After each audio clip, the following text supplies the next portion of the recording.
Welcome back to BLOCKTV. It's time now for Stress Test. With fear and greed dominating markets across the crypto space, emotions still certainly run the show. But fortunately for us, we're joined by a man who's able to take that and plug it into some real metrics and give us the data that we really need. Of course, I'm talking about the Tezos, Joshua Frank, who joins us now to break down the latest in market sentiment. Josh, thanks so much for being with us. Thanks for having me on.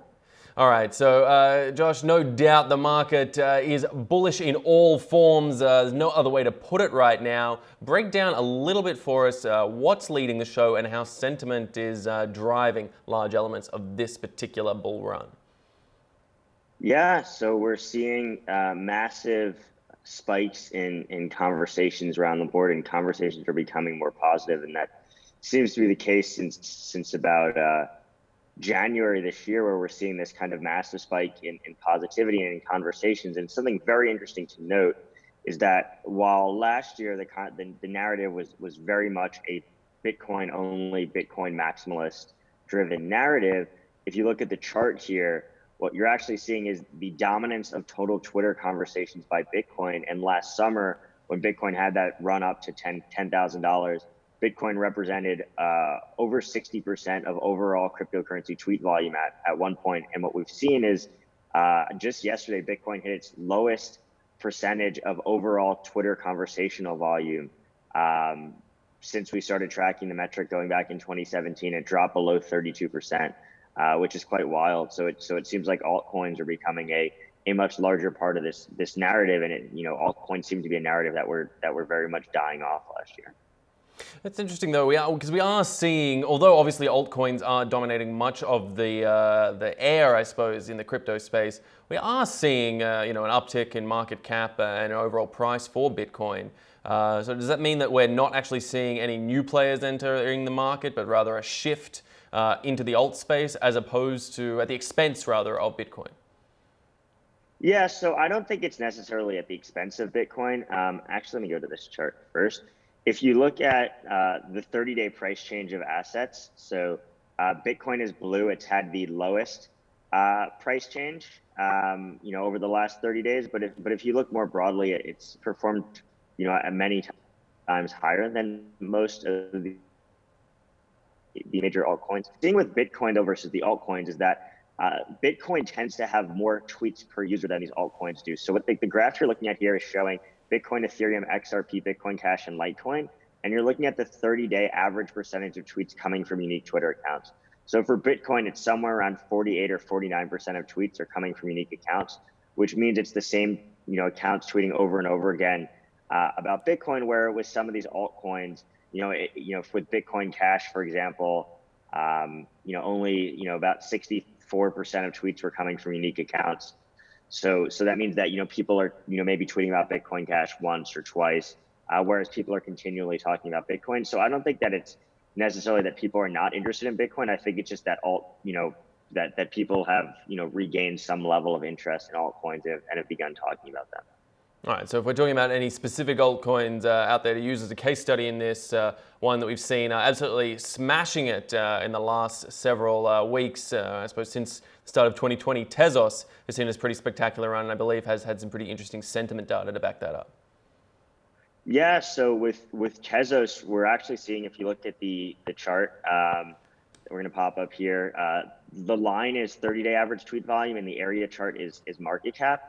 So we actually saw this massive spike up above 400 tweets a day for Tezos at the beginning of January this year. And then again, kind of preceding price movement. 30-day average tweet volume looks at the, the previous 30 days. So if a spike is occurring before price movement, that means, over the last 30 days, there was this massive increase in tweet volume.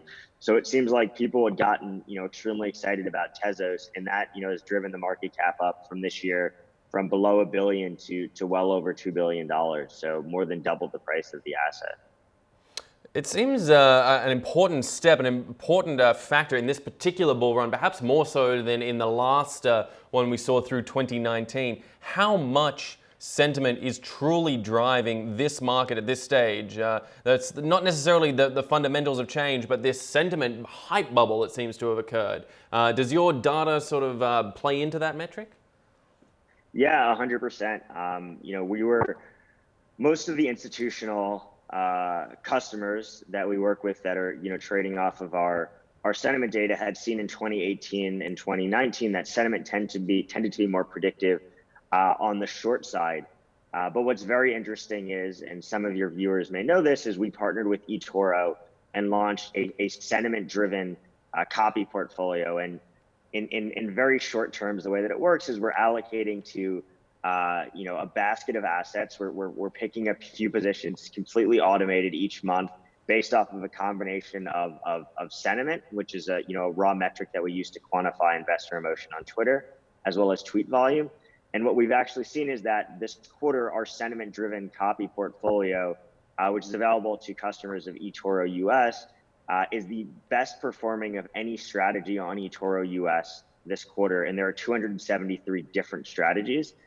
So sentiment has clearly been extremely predictive. And if you look at the graph here, we can see that since public launch, the tie long only, which is the blue line and blue area chart, has more than doubled the performance of Bitcoin. So sentiment continues to be a massive driver of price movement. And this isn't a long short index. This is just on the long side, and we're seeing even better performance on picking assets on the short side. So as much as people want to talk about crypto Twitter being full of shills and being full of manipulation and trap, if you're able to build models that can weed that out and can try to identify signal among the noise, sentiment is an extremely predictive way to look at the digital asset market, because it's very much still a retail market, especially as you get further down the list of altcoins. Certainly that retail strength driving it. Now, I suppose just to cap off, and this does delve into the speculative realm, but Josh, do you anticipate, based on the data that you've seen, that this run can continue as we approach the halving event in May? I have no idea. I don't like speculating on anything. It's definitely a sentiment-driven run, and sentiment does remain positive, but this space is incredibly difficult to predict. 3 months ago, nobody was saying this was going to happen.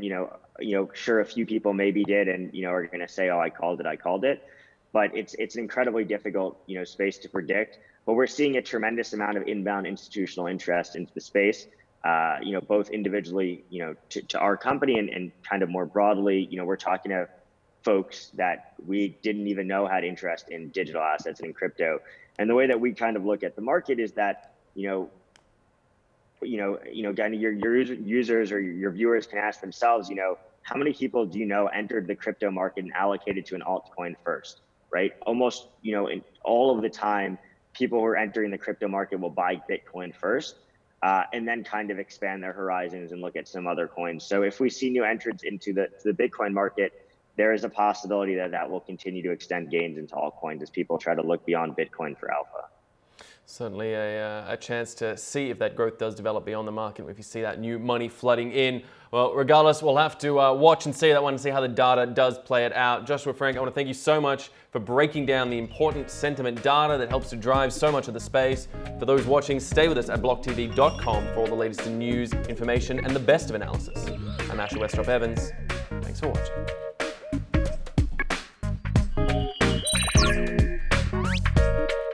For more news and updates, follow us on Twitter.